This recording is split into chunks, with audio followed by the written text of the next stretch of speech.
Franciscans, most... These special resonating tones allow a greater harmony between both sides of your brain and more balanced, healthy functioning in mind and body. Your overall experience can be improved. More of your goals can be achieved.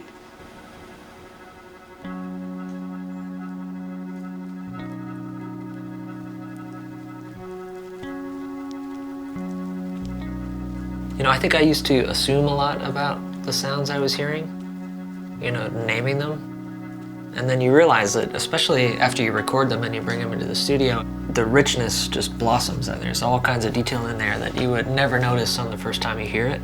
Left, right, left.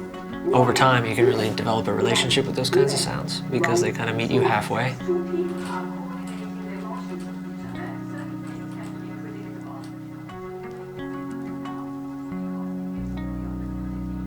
It was about being quieter in a lot of ways, and working with sounds that are kind of like right up against your skin. He's out his team.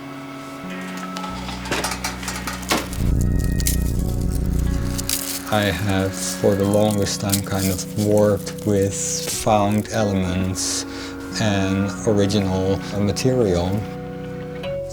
I think I've spent more than half of my lifetime trying to find a meaningful way to express those interests in one form.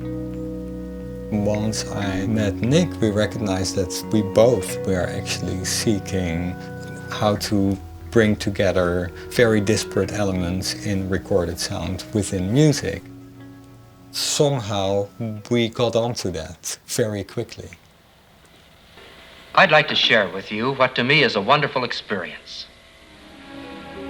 When I was over at Paul's, I think the first time he had us over for dinner, I noticed this giant stack of mini discs.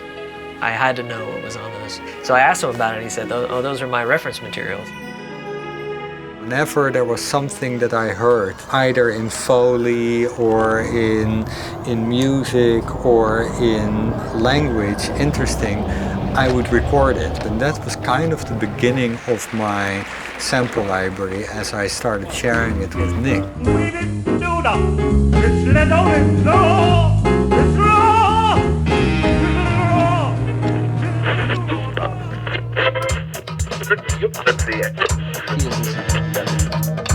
Nick would go through the library and he would make his own selection of sounds that he would feel like these are winners. We just absolutely have to use that somehow.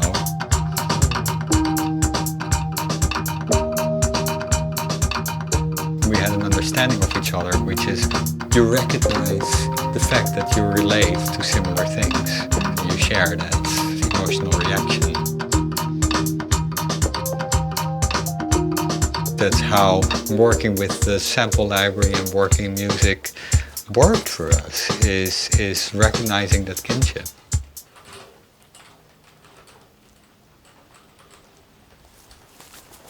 I love the idea of emergence. It's like, instead of trying to plan anything, you just set up a situation where something is bound to happen.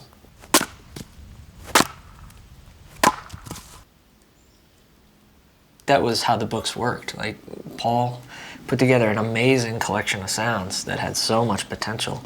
They would find each other in really unexpected ways. Her recovery, a passion. She weathers the extreme.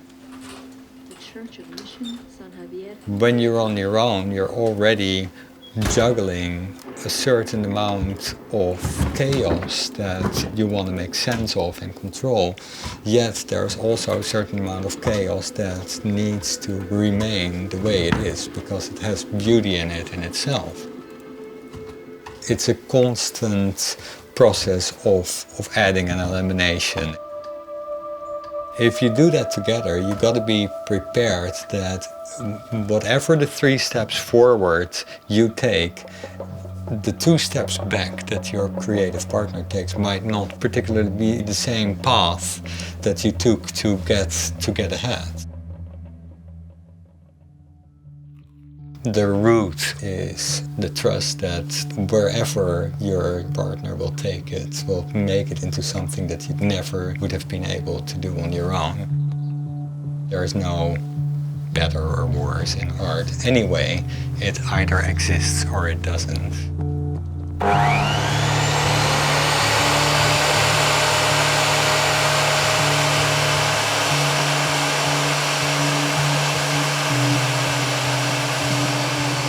I think, like all relationships, the dynamics change over time, especially as the underpinning forces that brought that relationship together change. I guess we said it ourselves, like expectation leads to disappointment. There was, for a long period of time, a lot of frustration and a lot of pain. And at some point, I think both of us are just like, this isn't worth it.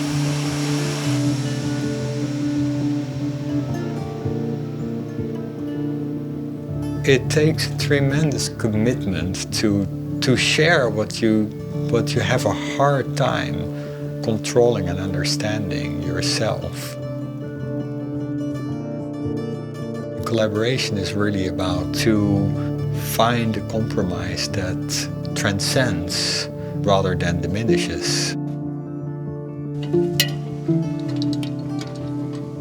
As long as it pleases you, and as long as the work pleases you, you can continue what you do in a collaboration. And when that no longer pleases you, then it's time to move on, I suppose.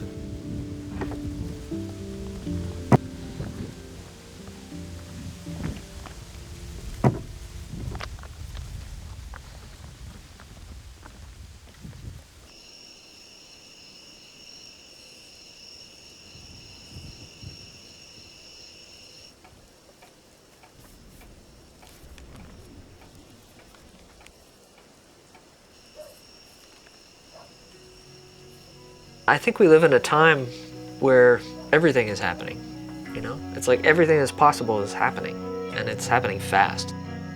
And I think the books tried to reflect that shift in our own way, and to deal with that shift in our own way. Making that music was, in essence, taking the noise of the world and tuning it to something that we could live with and believe in and love, and share with other people that would evoke the same kind of feeling of being okay, you know, with the world. Rather than having to fight against the noise, we could sort of turn it into something that was useful.